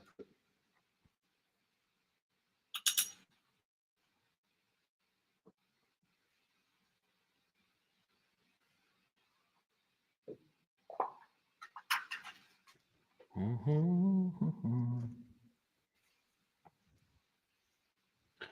don't know if VFX Tom was trying to allude to the fact that we're old, Chad, with the statement of with already such long careers already. It's funny. Yeah. But thank you for those kind words, by the way, Chad. And I think it's enjoyable. You know, I think it was interesting when you were saying, you know, we were teaching the same class, and I alluded to this earlier. I don't know if you were on or not, but it's you can teach the same class, but with different instructors, you're going to get different components, right? Yeah. The curriculum that is there is a structure, but it's not a cage, right? It's not a confinement. The goal is it's a springboard. It's a jumping off point. And I think that's the goal is you could take multiple classes here and learn something different from all the different instructors, even with that same curriculum. Yeah, that's right. That's right.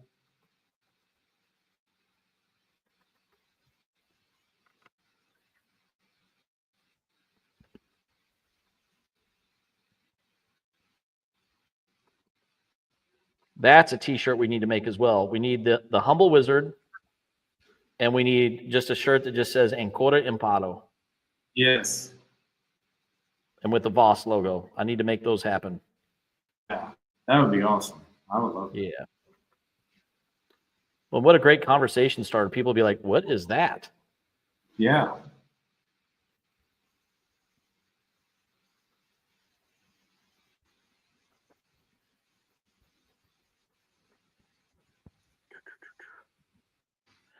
Oh, boy. Gosh, I don't know if I can answer this one. I don't know. I like that. I don't know, Chad. I know what it would be. Am I a hobbit? No, I know exactly what it would be. It would be either one of two things. It would either be Aragorn, because you have that sense of like we talked about this the other day, where you have that sense of like justice and protecting those who what do I want to say? I don't want to say protecting the weaker person, but protecting people and watching out for others. So that's a really good quality about you. So either that one, or you would be the Gimli, the dwarf that's like, you know, the stocky, like with the battle, go in and like dig out a mountain kind of person. I think one of those for sure. That's awesome. I'll take them both. I like them.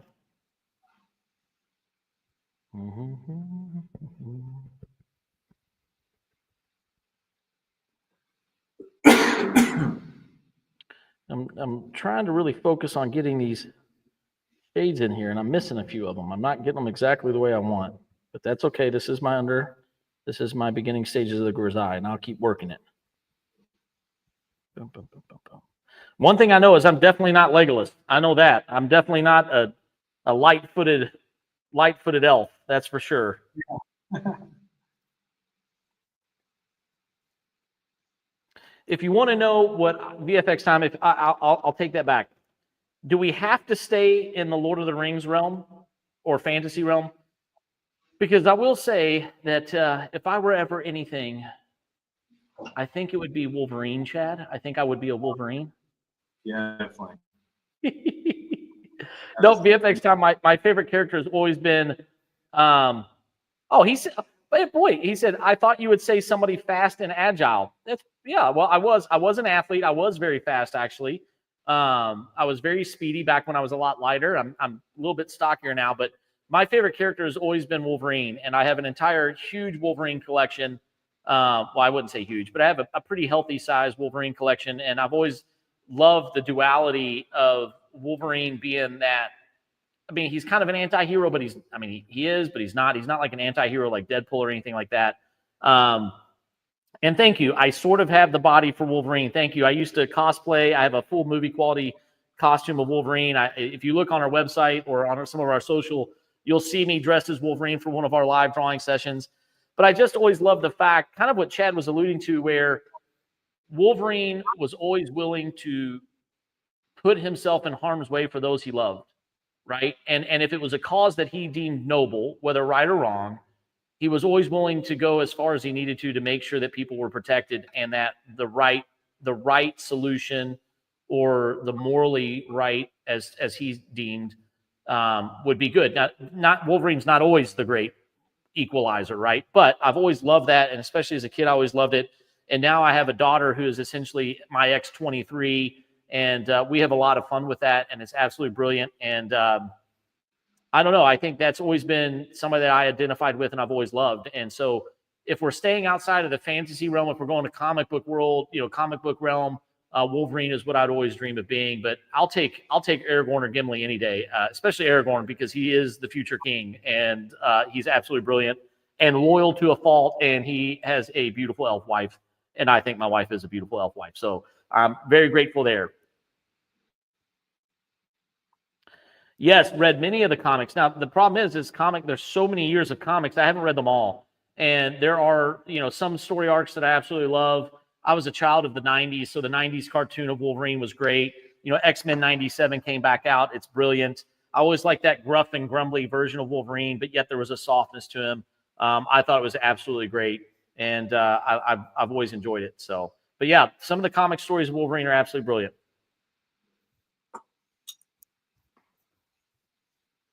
Chad, if you were a comic book character, if you weren't this beautiful, wonderful, humble wizard, if you had to be a comic book character, let's say a superhero. Now, there's a vagueness in superhero, okay? Vagueness in superhero. But what would you want to be? I'd probably pick one of two. I'd either pick, actually three. I'd pick one of three. I really like Silver Surfer. Oh.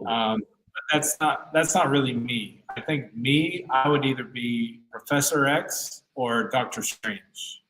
Ah. So still wizards, just not with caps and beards. Yes. Yeah. I think I would lean more towards Doctor Strange, but I've not really read Doctor Strange comics. I love the idea of this like Eastern wizard type figure. So that's awesome. I think there's definitely archetypes that we're learning about each other here. But I think it's a lot of fun. You guys have been absolutely wonderful. Thank you guys so much for joining us. Let us know that you're here. If you've been enjoying the live stream, give us a like, share, a comment. We're streaming on Facebook, YouTube, Instagram, Twitch, and X. So make sure you like, follow, and share us on those. Get involved in our community. We're so excited. We do this once a week currently, even though we've been asked by multiple people to do it more often. Maybe we will, but right now our main focus is building our community and teaching our students. We're so grateful that all of you guys are here with us this evening. We're going to keep painting for another 20, 25 minutes or so. Hopefully you have a sketch pad, a pencil pad, paints, easel, whatever you got. Hopefully you're creating with us. And if you're watching this later, thanks for watching us later on in your day, whenever it's convenient for you. We're so wonderful that we get to have these fun conversations about comics and movies and our art and our process. And hopefully you're enjoying it as well. We're so big shout outs to VFFX Time for all of this, Grady X Art, and all the other individuals that have joined in. We're so grateful for you guys across all the different platforms. It's just such a joy to be able to create with you guys, and it's so wonderful. And let's see here. Do the students know of the streams? You want to take that one, Chad? Yes, and we have talked to everyone. Anyone that walks in the building doesn't know about us. We definitely talk about the streams. We talk about our open studio figure drawing. We talk about all the different classes, studio time, all of that. So yes, students definitely know about that. We've had students get on and make comments and respond, ask questions and that kind of thing. And we hope in the future to have some of the students invite them on with us as we draw and have them draw and talk about their experience here at the Academy. Absolutely. I literally just had a student leave my class and say, hey, I'm not going to be able to join the live, but I'm going to pull you guys up tomorrow when I start painting at home. And that's a joy, right? That they're still coming in and then also getting some of us, on their other day when they're not in the academy. Yeah, it's awesome.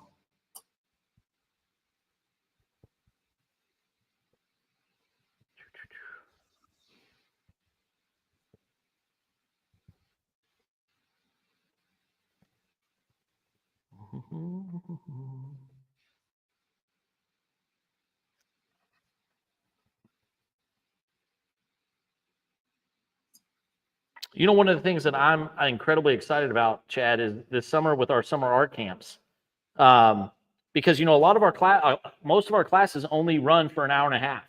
And some of them are even shorter. But these summer art camps, we're going to get to be with, 15 kids each week for these summer art camps. And I just can't wait to see the creativity that comes out of them in the environment when they're coming in here for longer periods of time and they get to create together and be surrounded by, master artists and in a creative environment where they get to relax and enjoy it and have, I think, a phenomenal experience. So we're so excited for these summer art camps. If you have someone or know someone that's interested, have them give us a call, because this is going to be a phenomenal experience for a lot of young artists, ages 6 to 15. And we can't wait to get you guys in here and get creating for a week-long summer camp. So if you know anybody, share our information with them. We'd love to get them in here and get them creating with us.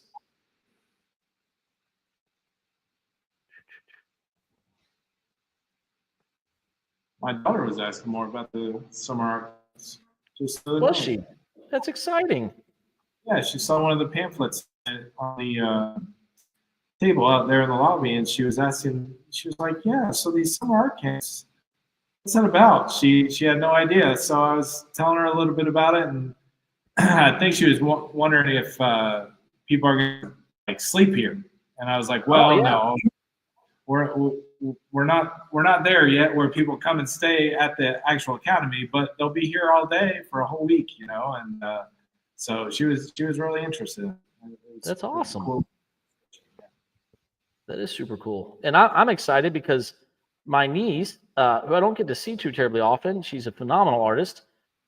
She's going to be coming in and doing an internship with us for the summer for these. So if Eliana, if you watch this later, if you're on, your uncle is so excited to have you come down here and to assist with these summer camps and to get involved with us. It's going to be an amazing time. I hope you watch this later on. Usually sometimes you're on, but I'm just so excited for you to take some of our classes here and to assist and just create a wonderful creative environment for so many young kids. I think it's going to be a phenomenal experience, and your uncle's excited for it to happen. Big shout out to my niece Eliana there.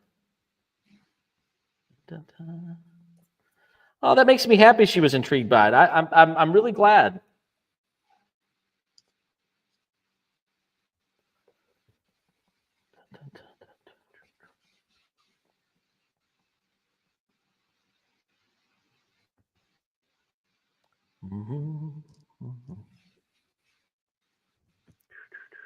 Oh, sorry. I guess I should hide that one. Boy, I've been painting like crazy, and I apologize. I haven't really been paying attention to the banners or the comments there. I apologize, everybody. I apologize. Oh, look, Eliana is on. Her ears were burning. Her ears were burning. She knew her uncle was talking about her, and she jumped on. Hi, Ellie. Great to see you. She says she can't wait. We can't wait either. We're so excited for you to get down here and create with us. Man, how fortunate is it that things like that happen? I mean, it's just crazy. Your ears must have been burning, and you knew your uncle was talking about you. Thanks for jumping on, Ellie.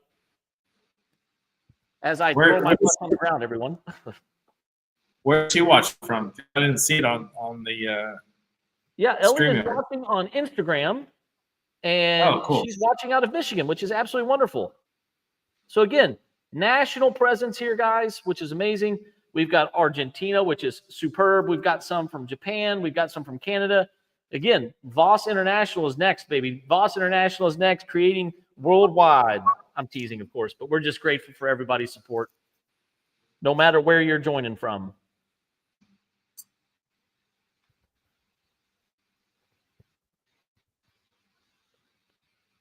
I have been incredibly productive, Chad. This is amazing.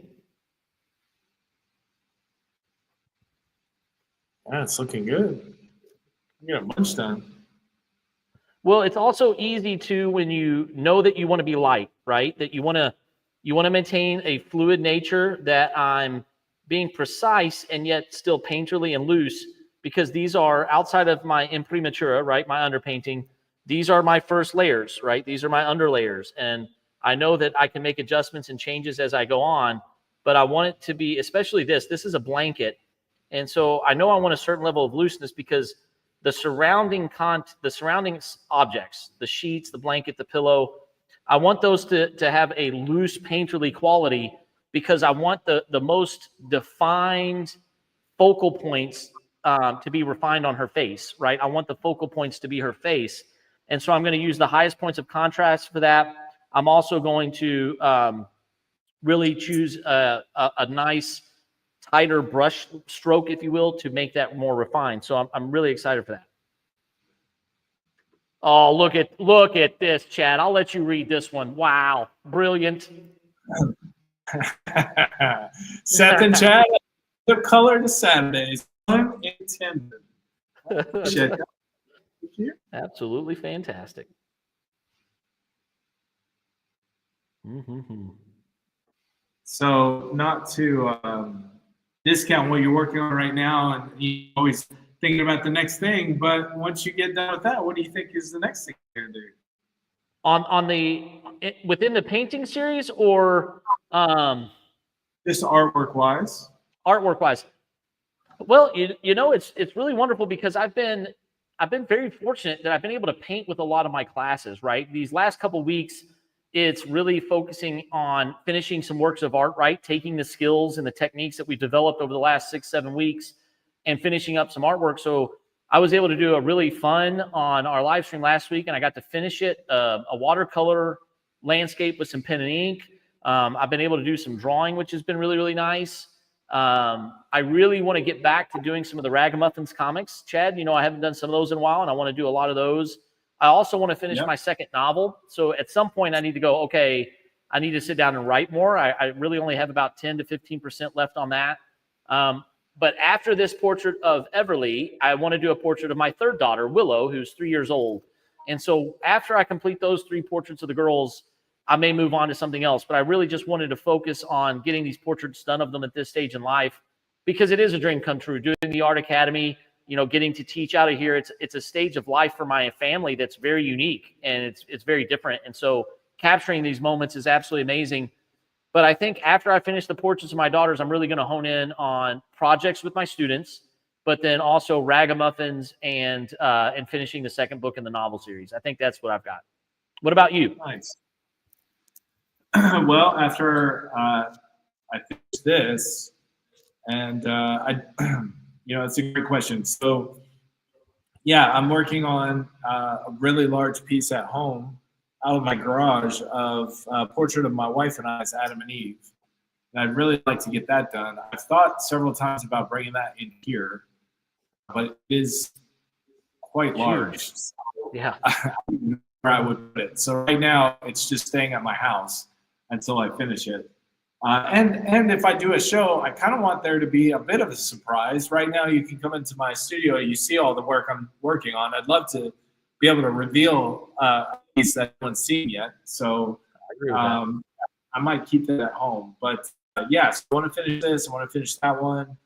And then as I said before, I'm working through that drawing course. So I'll be doing a lot of smaller drawings with that, including some anatomical drawings. So I originally was going to do a bunch of anatomical drawings. I started with a portrait, then I did a skull, and then I started looking up some resources for drawing the muscles of the skull and the face.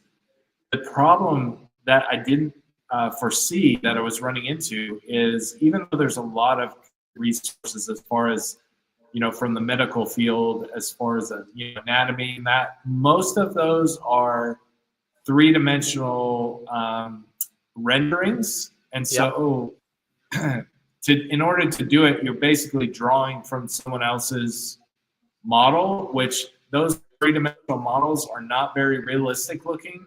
So it's difficult to actually draw anatomy correctly without a reference. So I did find online, you can actually see pictures of cadavers that have been used for medical students, and I recently found. So I saw all the muscles of the face in a actual pictures from a cadaver, which was really good.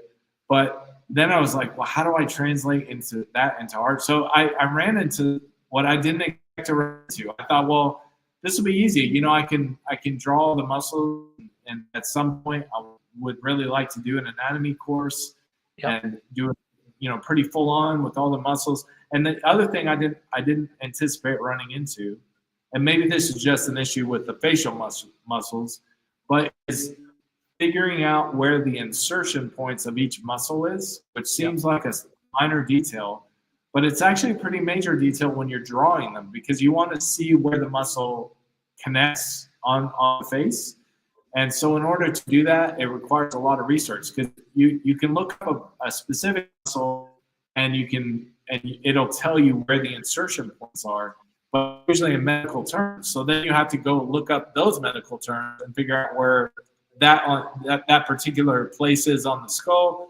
And it just took up a lot of time and research trying to find out all this information.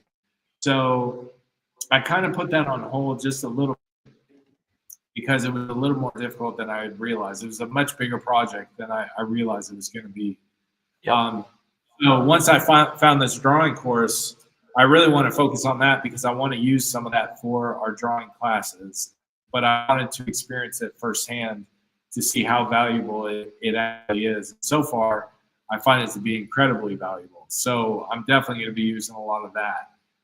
Anyways, long answer. You're welcome.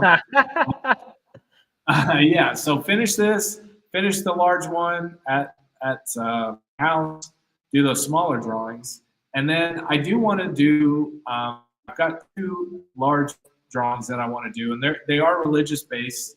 One of them, I would love to do a life-size portrait of Jesus with the crown of thorns. And so I'd like to do that in highly realistic pencil. And so I kind of picture, like, are you thinking pre-crucifixion or crucifixion, or what are you thinking? Like, what kind of intensity are we talking here?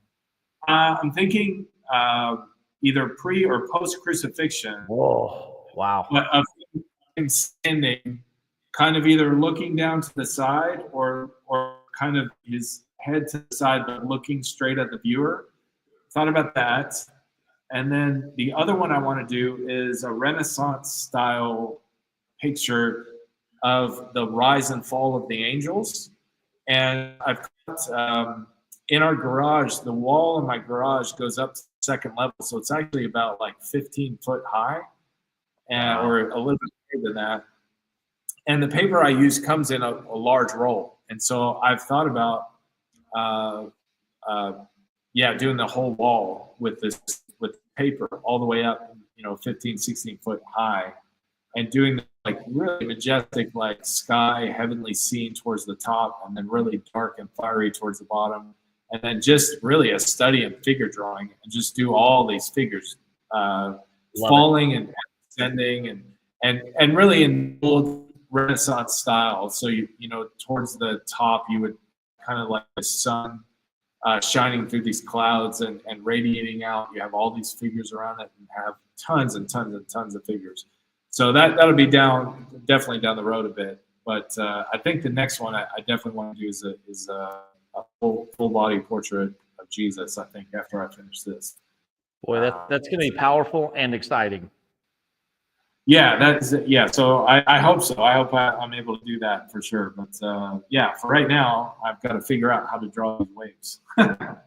So, want to give a quick shout out to TMBC Pastor Brian. That would be my oldest brother. He says, "Did you need me to come down and help too?" Well, you're more than welcome to. Having been your younger brother for my entire life, I don't know what kind of skill sets you might bring there, good brother. I know you'll bring a lot of passion, a lot of wonderful teaching ability, but I have seen your drawings, Brian, and I don't know. You might need to be taking a class with Mom, making sure that you sharpen some of those up before we get you teaching some of those classes. I'm just teasing, big brother. We're so grateful. It's exciting to see you. I'm excited that you're bringing down Ellie and that we get to see you this summer and we get to show you the facility. Incredibly exciting times coming up here, guys. Again, we're the Visual Arts Academy and Studio out of Louisville, Kentucky. You have Master Draftsman Chad Nuss. He's also a phenomenal storyteller and a spectacular educator. We're so fortunate to be a part of this VAAS live stream here. We're streaming on all different platforms: Facebook, YouTube, Instagram, X, and Twitch. Hopefully one of those is your preferred streaming choice. We do this every Saturday evening, 6 to 8. Sometimes it's one of us, sometimes it's both of us, sometimes it's some special guests. You never knew who you're going to get, and we're going to continue to grow and bring on additional people here, whether students, guest speakers, other artists, other instructors. It's an absolutely wonderful time. We are working on some of our pieces here, and we continue to change it each week. Last week, we did some different things. This week, we're doing some different things. You never know what you're going to get next week. Now, next week, next Saturday, is a very special day here in Louisville, Kentucky. We have the Kentucky Derby. And so Chad and I are going to have to figure out if we're going to do a VAAS live stream. We don't have classes that day, but he and I will get that figured out, and hopefully we'll be joining you guys again next week here in just a little bit. We've got about 4 or 5 more minutes, so if you have any last-minute questions for us, please chime in. Let us know you're here. Give us a like, subscribe, or share. Hopefully you've enjoyed these 2 hours with us. It is an absolute pleasure. Chad and I get so much joy from this. We leave here reinvigorated every Saturday evening going, we can't wait to do it next week. So we're so grateful for you guys. It's such a joy. Chad, anything you want to talk about for a couple minutes before we wrap up for the evening? I want to know if you've told Brian that your brother Brian, that I've kind of taken on his role in his absence, that since he doesn't live here, if I've been the one to give you a hard time and make sure that you're growing in humility. I think when he comes down this summer, he will give you a hearty handshake and a happy thank you.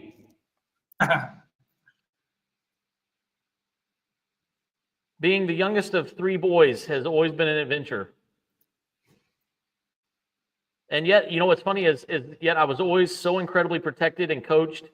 I honestly couldn't have achieved any of the things that I've achieved athletically, academically, artistically, without my 2 older brothers coaching me and guiding me all the way and supporting me through all of it. I am one of the most blessed people you'll ever know because my 2 older brothers are just 2 of the most spectacular men I know, and I'm so incredibly grateful for them. And Chad, if you're picking up their mantle, I'm a very fortunate person indeed to have you a part of this team because I've been blessed for 40 some odd years with those 2 older brothers, and it's such a joy having you as part of this team and you carrying that mantle of picking on me throughout the day. It's absolutely wonderful. And I'm saying that jokingly, of course.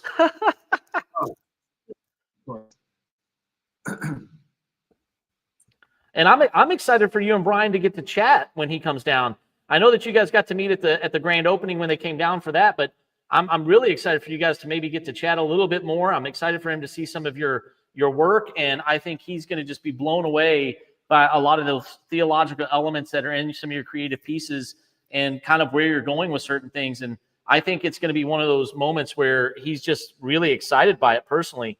And I can't wait to see where that kind of conversation kind of goes and what comes of that. But it's going to be an amazing summer for sure. We're super excited here. We start our next round of courses. Our courses are wrapping up. Our next round of courses start May 12th. So if you're interested, you can visit us on VAAS Louisville, VAAS Louisville.com. And you can go into enroll now. We have all of our young artist courses, which are ages 6 to 10. We have our teen, quote unquote, teen art tracks, which are ages 11 to 17. And then, of course, we offer all of our adult sessions as well. And that's for anybody that's over 18.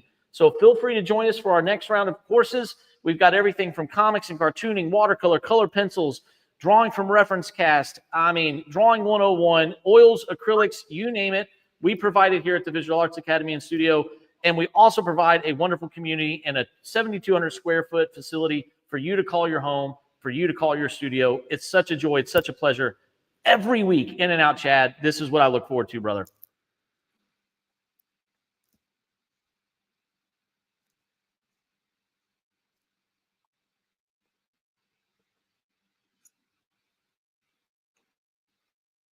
Any last word on your painting that you're working on there? We got about a minute or 2. Well, I'm just going to zoom it out and give you guys a look because I feel like, Chad, I got a tremendous amount accomplished today. And so I'm going to pan this out and let you guys kind of see where I'm going here. And if you guys are taking a look at that, I am incredibly pleased with it. Very happy. Dropping in some of these dark values here. Getting some texture already on there. Working nice and quick and loose. And I'm pleased. So it has been a wonderful, wonderful VAAS live session. Chad, what about you, bud? Yeah, I got let me see if I can get a little bit closer here. I got some waves starting to be rendered in there. I don't know if you can see that real well. It's really light. But yeah, we got some waves to figure out where I'm going to put those, and then I'll zoom out so you can kind of see what they look like in reference to the hole here. You see they're down in that lower corner. So yeah, that's what I've been working on, just right in there with a very light pencil, as you can see. Beautiful. There we go. Beautiful. What another wonderful evening of VAAS Live with each and every single one of you guys out there. Again, I'm Seth Jones, co-founder and instructor. We have the master draftsman and humble wizard, Chad Nuss. Every time we do this, it's just such a joy. We can't thank you enough for joining us live. We will see you next week on Kentucky Derby Day. We'll see you guys. Thank you, VFX Time. We'll see you next time, too. Take care, everyone. See you. Yeah, thank you all.